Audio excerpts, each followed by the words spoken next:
नामधराई, ग्राम बखेड़ा, कुल 180 परिवारों का छोटा सा गांव। कहने को तो गांव, लेकिन अपने आप में एक अनजान टापू की तरह, जहां के लोगों को बाहरी दुनिया की खबरों का कुछ अता पता नहीं। गांव के मुखिया ही गांव के मालिक।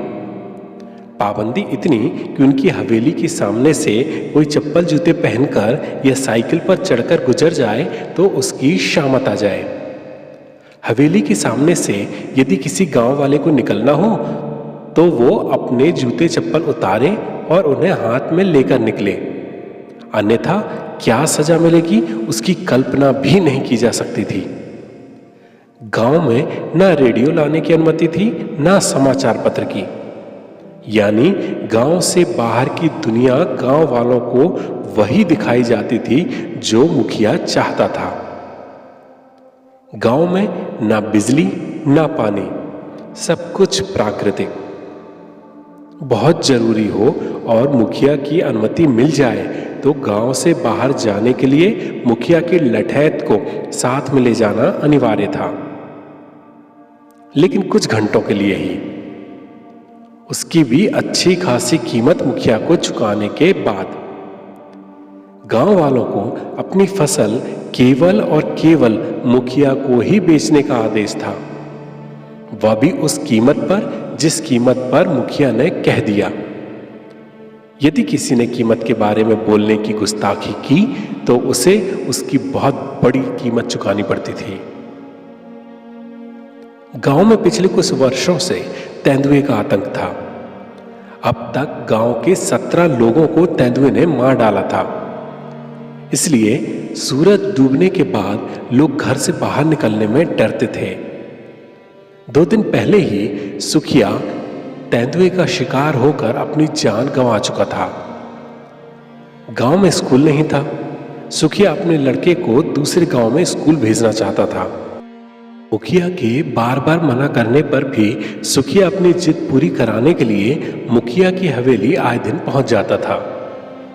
आखिरकार पूरे 2 महीने मुखिया के खेतों में मुफ्त में मजदूरी करने की शर्त पर सुखिया की बात मान ली गई।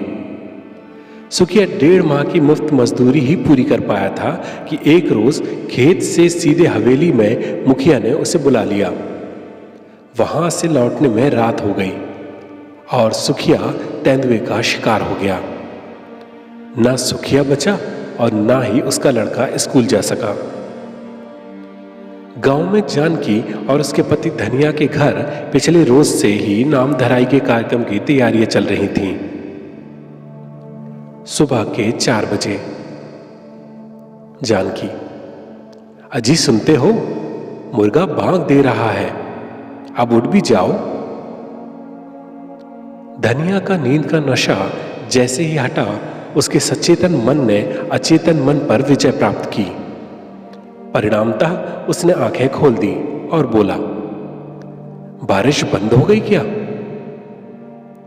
जानकी, हां, बारिश तो देर रात ही बंद हो गई थी। क्योंकि अंधेरा अभी भी गया नहीं था, जानकी ने मिट्टी तेल से जलने वाले लैंप की बत्ती तेज करने के लिए लैंप में लगे छोटे से पहिए को 2 उंगलियों और अंगूठे के सहारे से घुमा दिया। परिणाम स्वरूप मिट्टी से बनी दीवारें जो गोबर से पोती गई थीं और उनमें छुई से कुछ कलाकृतियां बनाई गई थीं, पीली रोशनी से प्रकाशित हो उठी। जानकी कुछ बोल पाती उससे पहले ही चूल्हे के धुएं से काले पड़ चुके खप्पर में से पानी की एक बूंद धनिया के गाल पर टप से आ गिरी।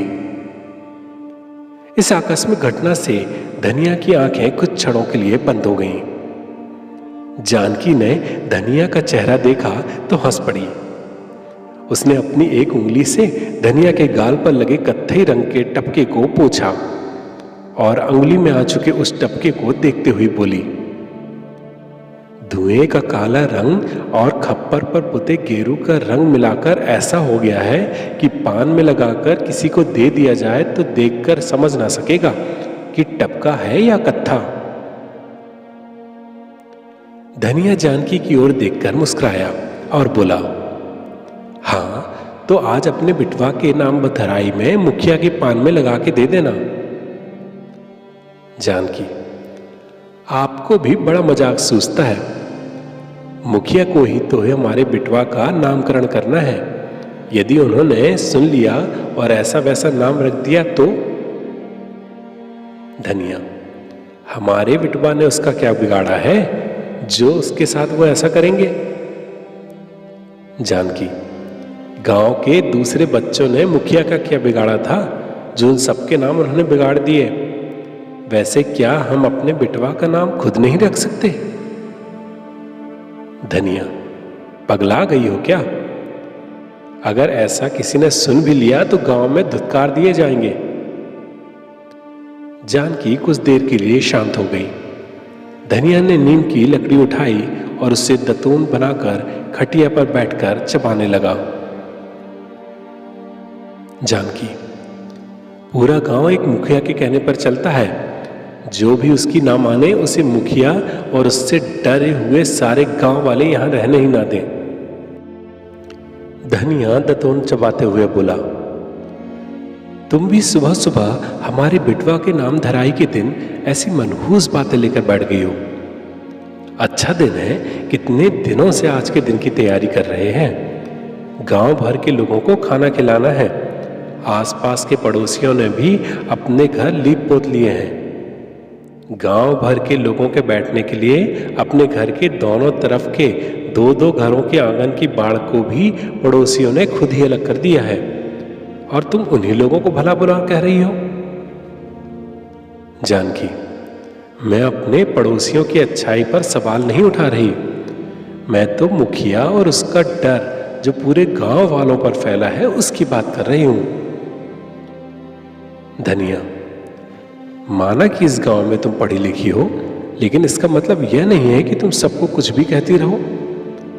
तुमसे शादी करने और तुम्हें इस गांव में लाने की इजाजत भी तो मुखिया ने ही दी थी। अगर वे दद्दा से मना कर देते तो क्या हम तुमसे शादी कर पाते? जानकी, हाँ हाँ, साल भर में कितनी बार सुनाओगे। लेकिन शादी के बाद अपनी पड़ोसन सुजाता बता रही थी कि मुझसे शादी करने की इजाजत देने के बदले 2 एकड़ के खेत में मुफ्त में तुमसे और दद्दा से कई दिनों तक मजदूरी कराई थी उन्होंने। धनिया, अब पढ़ी लिखी लड़की के लिए इतना तो हम कर ही सकते हैं। दद्दा हमसे कहते थे कि तुम्हें पढ़ी लिखी लड़की मिल जाएगी तो तुम्हारा जीवन सुधर जाएगा। दद्दा जिन्हें खत्म हुए 6 माह बीत गए थे, उनकी याद में धनिया कहीं खो गया। जानकी, दद्दा की तो बात ही अलग थी। उस दिन हवेली से लौटते समय उन्हें रात ना हो गई होती तो वे तेंदुए का शिकार न होते। जानकी दद्दा के साथ हुई घटना की याद में खो सी गई। दद्दा को वो अपने पिता के रूप में देखती थी।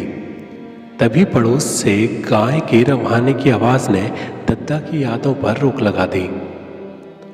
धनिया ने जल्दी जल्दी दतवन चबाई और थूकने के लिए पास ही बने चौकोर स्थान पर पहुंच गया, जिसमें नीचे चीप धसी हुई थी और जिसके एक कोने से पानी की निकासी घर के पीछे बनी कच्ची नाली से जुड़ी हुई थी। मुंह साफ करने के बाद वह पुनः कार्यक्रम की तैयारियों का मुआयना करने लगा। धनिया, जानकी, खाने का सब सामान आ गया है ना? कुछ कम तो नहीं पड़ेगा? जानकी, नहीं, सब कुछ ले आई हूं। बनिया बोल रहा था कि जो भी कम पड़े ले जाना। धनिया, हाँ, क्यों नहीं बोलेगा। तुमने जो इकलौती चूड़ी उसके पास धर दी है, वो तो चाहता ही है कि उसकी कीमत का पूरा सामान बिक जाए तो हिसाब बराबर हो। जानकी, ठीक ही तो है, कम से कम बिटवा का नाम धराई तो अच्छे से हो जाएगा। आसपास के गांव के लोग भी हमारे बिटवा का नाम जानने लगेंगे कि इसके नाम धराई में पूरे गांव को न्योता दिया था।